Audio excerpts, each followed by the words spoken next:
Good morning. Welcome to my kitchen. I, excuse me, frog in my throat. Um, it is almost Valentine's Day, and so I'm at it again with some chocolate.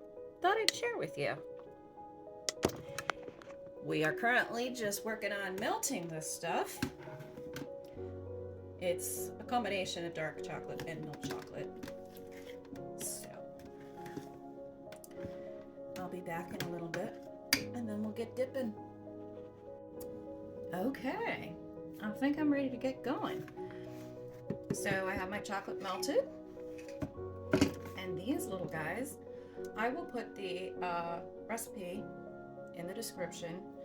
It is called Strawberry Cheesecake Bites, and I got it off of Pinterest. They are from a website called Spaceships and Laser Beams. I thought it was a cute name, but these are super simple to make too. And they're just 2 ingredients in those little balls. So anyway, I am not sure if I'm going to do this exactly the way the person that put them on Pinterest would, but we are certainly going to give them a whirl. I wanted to make them for the ladies in my Bible study for this week. We are currently studying the book of Ruth. So interesting. Really enjoy my class. We actually have about 25 women in this Bible study. So super good. I'm just breaking these loose because they were warm enough when I put them in the refrigerator that they are starting to stick. Okay, now that we got that done, I'm just gonna roll this. This actually, the recipe says to dip them in pink chocolate. Gonna do a little bit like I do with my Buckeyes. Knock it off. All right.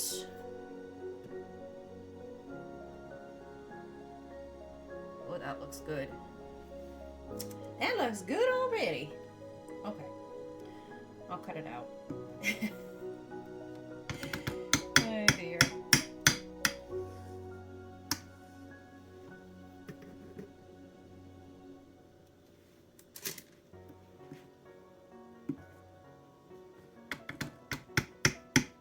I'm also planning to make some cookies that are chocolate with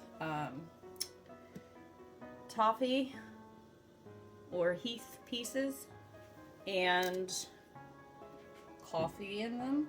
So yeah, sounds like good coffee break kind of treats for any time, honestly, but this is Valentine's, so I wanted to make it extra special.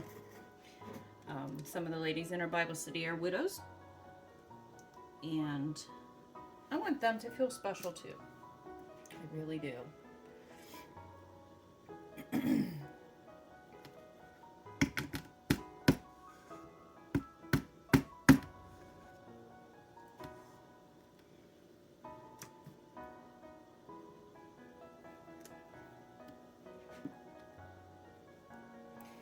So after these are coated, I'm going to let them set in the refrigerator till they're hardened, whatever, till the chocolate is hard. And then I'm going to also drizzle a little bit of pink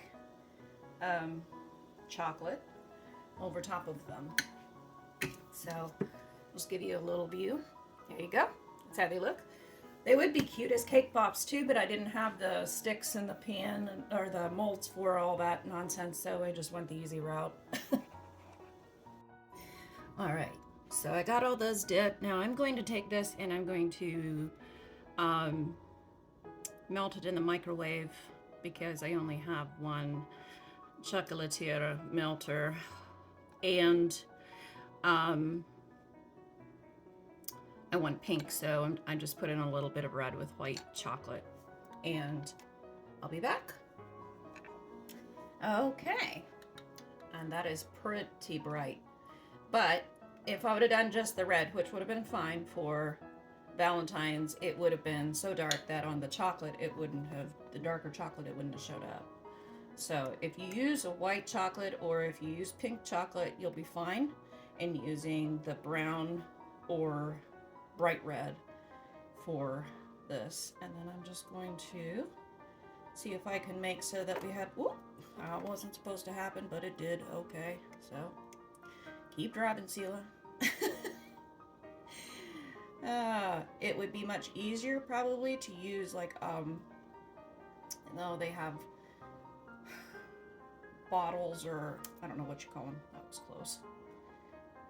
That are like for squirting the chocolate on. So if you want it to look real fancy and perfectly drizzled and all that jazz, you're going to want to do that instead of what I'm doing.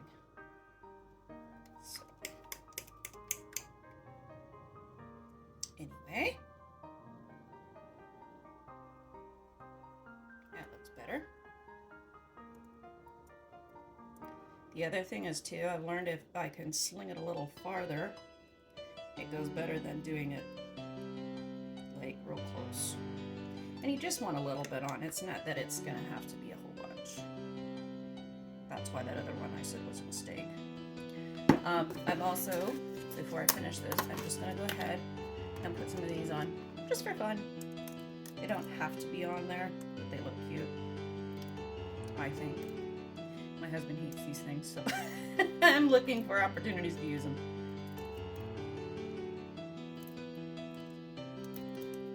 Okay, that is that. I will finish these and I'll be back with the final.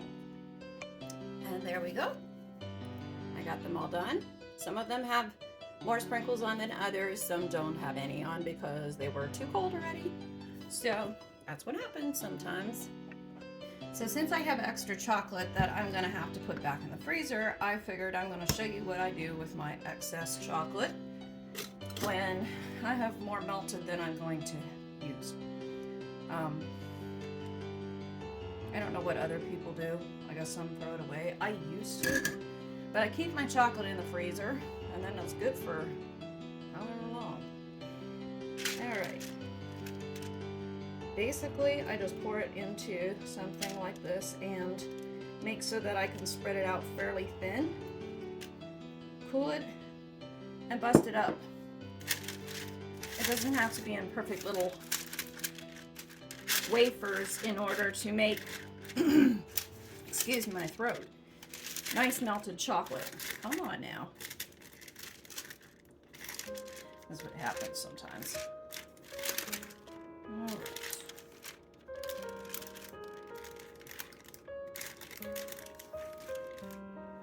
Maybe some people just eat it, but I like some chocolate. I'm not as addicted as perhaps a few of my friends are. Let's put it that way. I like it with something else. Caramel, peppermints, peanut butter, cream cheese, obviously, because that's part of this recipe. And then we're just gonna let it cool in the freezer, and I will break it up then.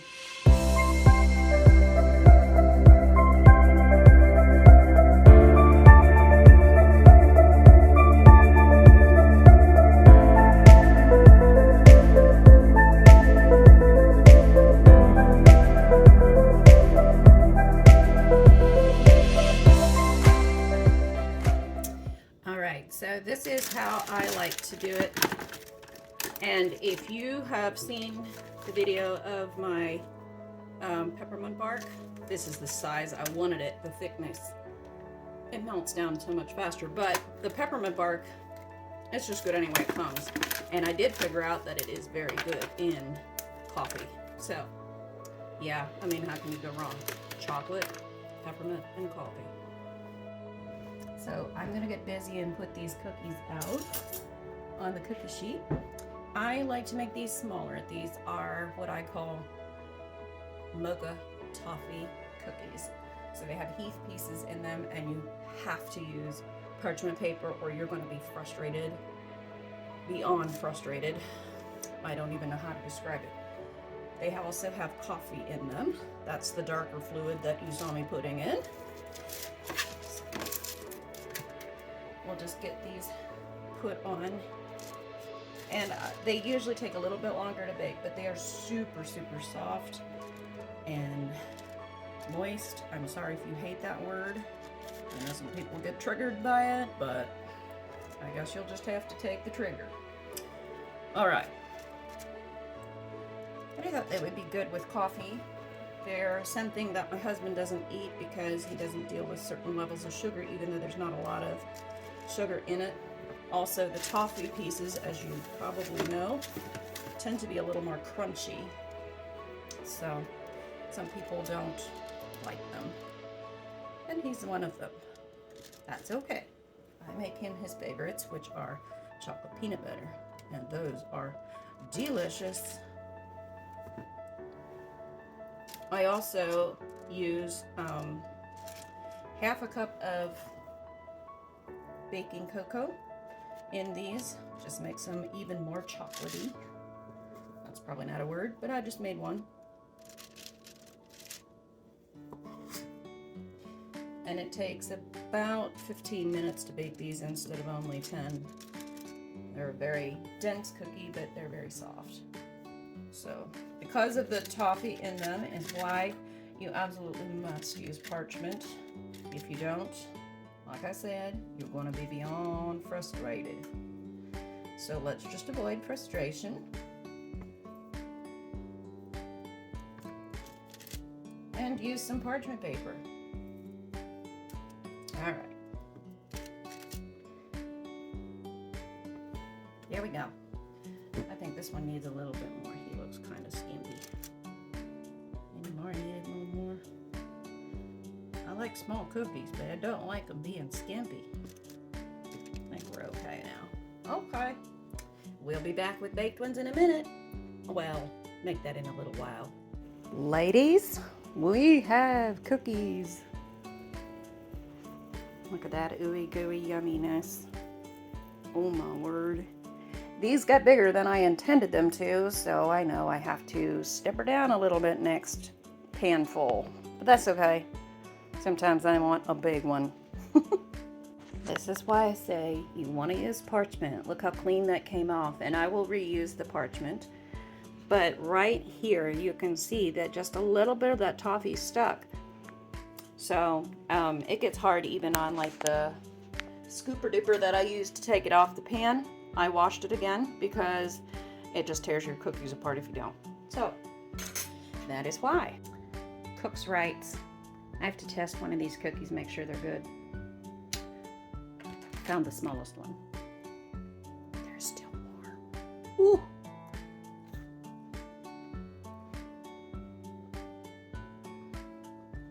They're so good. I'd share one with you, but you're not here. I mean, yet.